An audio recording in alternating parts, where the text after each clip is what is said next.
आपको पता है लास्ट लाइन क्या बोला सर? मैंने लास्ट लाइन 3 दिन पहले उसे पूछा ना, रोशन तुमने प्रॉमिस किया था ना बैंगल दोगे मुझे, तो बोला बस लास्ट था वो सर, वो लास्ट था मेरे बाबू का लाइन, उसके बाद कुछ नहीं बोला। के चलते मार दिया बाबू, और इनके पास था ये नोएडा में रहते हैं मैं और मेरे हस्बैंड। अभी होली में हम लोग बिहार आए हुए थे सर, होली मनाने के लिए पूरी फैमिली का गेट टुगेदर था। 9 अप्रैल को मेरे हस्बैंड की तबीयत ख़राब हुई, फीवर हुआ उनको काफ़ी तेज।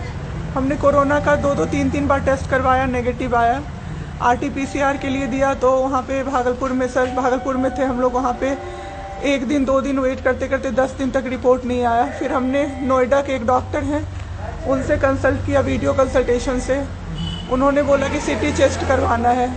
हम लोग भागलपुर गए और CT चेस्ट करवाए तो उसमें उनका इन्फेक्शन आया। 60% लंग्स उनका उसमें इन्फेक्टेड था, डैमेज नहीं था, इन्फेक्टेड था बस। बाकी लंग्स का हर चीज़ परफेक्ट था, सारा चीज़ नाक का गले का सब कुछ नॉर्मल था, उसमें रिपोर्ट में था। फिर हम लोग नेक्स्ट डे ग्लोकल हॉस्पिटल है भागलपुर में, ग्लोकल हॉस्पिटल लेके आए, वहाँ पे एडमिट कराया हमने ICU में। मेरी मदर की भी तबीयत ख़राब थी, मेरी मम्मी और मेरे हस्बैंड दोनों एक साथ एडमिट हुए।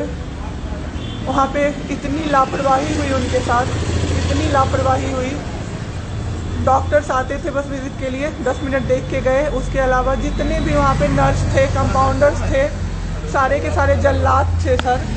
कोई दवाई तक नहीं देना चाहता था पेशेंट। मेरी मदर टचवुड बेटर कंडीशन में थी थोड़ी, मेरे हस्बैंड बोल भी नहीं पा रहे थे उस समय तक। इशारे से पानी का ऐसे ऐसे बताते थे लेकिन कोई उनको पानी नहीं पिलाता था सर।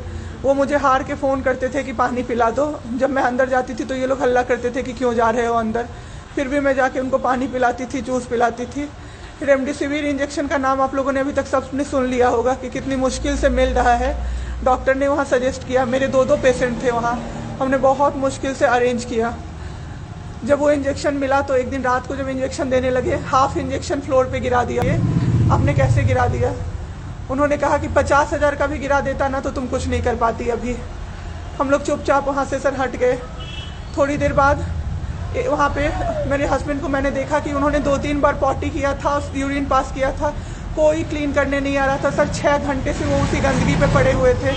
उन्होंने मुझे फिर फ़ोन किया, बस फ़ोन कर पाते थे सर, बोल भी नहीं, बस मिस्ड कॉल आती थी, मैं समझ जाती थी कि कुछ परेशानी है उनको। जब मैं गई तो मैंने देखा पूरे गंदे बेड पे मेरे हस्बैंड 6 फीट 2 इंच के सर, पूरे गंदे पे वो सोए हुए थे सर। मैंने ज़बरदस्ती सबको बुलाया। एक आदमी था ज्योति कुमार करके, ज्योति कुमार, सब लोग ध्यान से इसको कवर कीजिए। ज्योति कुमार एक कंपाउंडर था वहाँ पे। कौन सा हॉस्पिटल का? Glocal hospital Bhagalpur. Jyoti Kumar compounder है वहाँ का, मतलब जो अटेंडेंट सब होते हैं ना वो है, लड़की नहीं है लड़का है ज्योति कुमार। उसको मैंने रिक्वेस्ट किया कि भैया प्लीज़ आप मेरे हस्बैंड की मदद कर दीजिए, रात में ये लोग रुकने नहीं दे रहे हैं मुझे अपने पास, इनके पास। उसने बोला ठीक है ज़रूर मदद करूँगा, ये कह के, और मैं अपने हस्बैंड से बात करने लगी, इशारे से ही वो बात कर रहे थे, मैं बोल रही थी। अचानक से मेरा दुपट्टा खिंचाया बहुत ज़ोर से। मैंने सोचा क्या हो रहा है, जब मैंने पीछे मुड़ी तो मेरे कमर पे उस आदमी का हाथ था और मेरा दुपट्टा वो ज्योति कुमार खींच रहा था। मेरी माँ पीछे से चिल्लाई, मेरे हस्बैंड ऐसे ऐसे होने लगे, पूरा पसीना उनको चल गया, कुछ बोल नहीं पा रहे थे वो।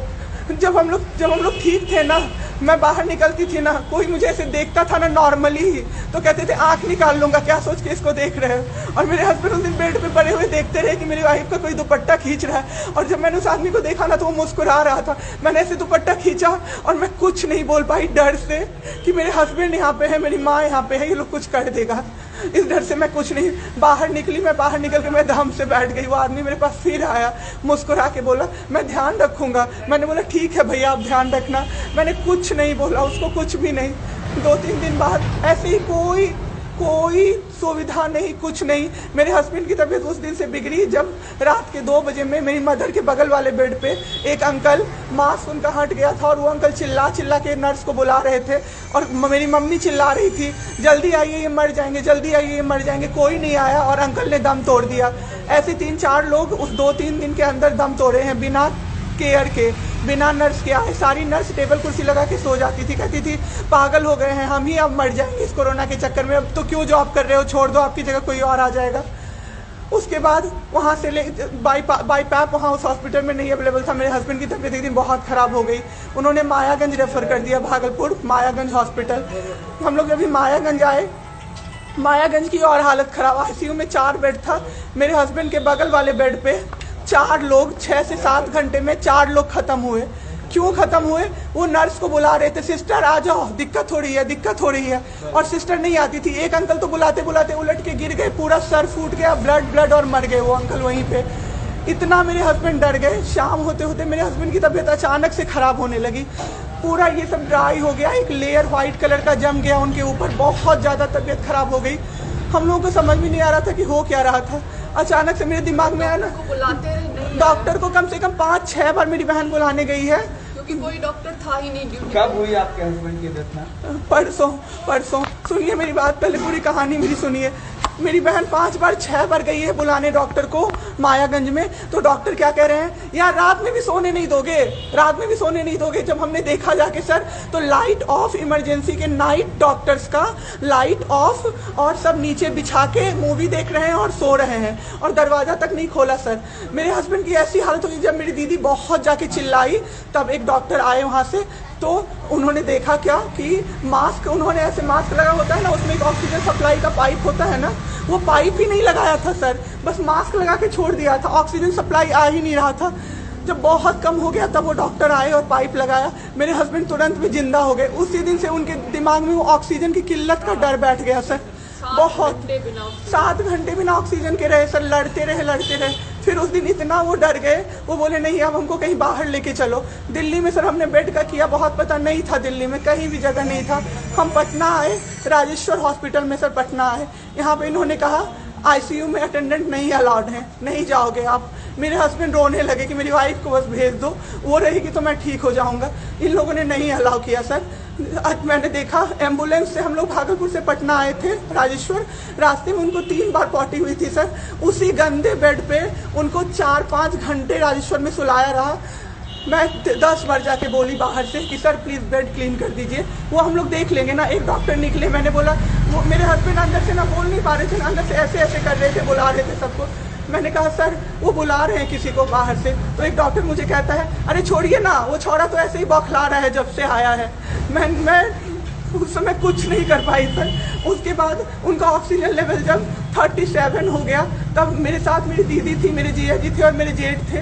तब मैंने अपने जीजा जी से बोला कि अब मेरे से नहीं रहा होगा, मुझे किसी तरह से अंदर भिजवाइए। तब उन्होंने ज़बरदस्ती मुझे अंदर भेजा और 37 से 74 मैंने कर दिया 10 मिनट में। मेरे बाबू का ऑक्सीजन लेवल मैंने बढ़ा दिया। उसके बाद इन लोगों ने मुझे बोला, मैंने बोला सर अटेंडेंट अलाउड है, सारे के अटेंडेंट बैठे हुए थे। तो एक डॉक्टर ने मुझे बोला अटेंडेंट अलाउड नहीं रहेंगे तो कैसे काम चलेगा, सब तो कोरोना से बीमार पड़ रहे हैं, हम लोग कितना देखें, हम लोग क्या मर जाए खांसते खांसते सबको देख के। बैठिए चुपचाप और देखिए। 15 दिन तक सर एक टेबल पे एक लगातार मैं बैठी हूँ। आज 1 महीना पे मैंने ब्रश किया है सर, 1 महीने पे ब्रश किया है मैंने। बाबू को बहुत ठीक कर दिया, इतना स्ट्रॉ लगा के सर, मास्क के अंदर से स्ट्रॉ लगा के बाबू को मैंने जूस, दाल, रोटी सब कुछ पिलाया सर। इतने ठीक हो गए ना कि जो डॉक्टर फर्स्ट डे बोला था ये बचेगा नहीं, वो डॉक्टर सर 3-4 दिन बाद कहता है टचवुड क्या कर दिया आपने इनके साथ, ये तो एकदम ठीक हो गए, गजब का फाइट दिया आप दोनों ने मिलके। मुझे क्या पता था कि मैं फाइट दे रही हूँ और ये लोग मेरे बाबू को ख़त्म कर देंगे। इतना ऑक्सीजन का किल्लत सर, मेरा बाबू डर गया बहुत ज़्यादा। ऑक्सीजन सिलेंडर देखता था और कहता था हाँ वो ख़त्म हो जाएगा, वो ख़त्म हो जाएगा। मैं कहती थी नहीं ख़त्म होगा बाबू। 1.5 घंटे के लिए सर ऑक्सीजन सप्लाई बंद रहता था। बाद में हमें पता चला ये लोग ब्लैक मार्केटिंग कर रहे हैं अंदर में ऑक्सीजन सिलेंडर का। जो अस्पताल वाले हैं ना, वो ऑक्सीजन सप्लाई बंद कर देते थे ताकि बेचैन होके लोग खरीदें उन्हीं से। हम भी खरीदे सर, मैंने भी खरीदा। क्या करते हमें भी तो चाहिए था। परसों सर सुबह में हमारे पास एक ही सिलेंडर था, पाइपलाइन बंद हो गया। मेरे हस्बैंड को बाईपैप लगा हुआ था, उनको 2 सिलेंडर से जाना था, एक ही सिलेंडर था। सिलेंडर मांगते मांगते कहीं नहीं मिला सर, मेरे हस्बैंड खत्म हो गए। सर, मेरा बाबू चला गया हमको छोड़ के। आपके साथ 2 यहाँ पे भी सर, यहाँ पे राजेश्वर में डॉक्टर अखिलेश गंदे गंदे इशारे कर रहा था मुझे सर। चलता था ना तो मुझसे सट के क्रॉस करता था सर।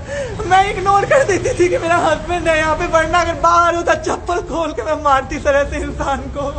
वहाँ पे मायागंज हॉस्पिटल में डॉक्टर्स, कोई भी डॉक्टर नहीं आता है, कोई सीनियर डॉक्टर नहीं, जूनियर डॉक्टर नहीं, और पेशेंट की सिर्फ एंट्री कर देते हैं कि फिजियोथेरेपी किया गया, ये बाबू नाक का क्या करते हैं, नेबुलाइज किया गया, 4 बार नेबुलाइज किया गया, कोई चीज़ नहीं होती है, सिर्फ पेशेंट की एंट्री कर देते हैं।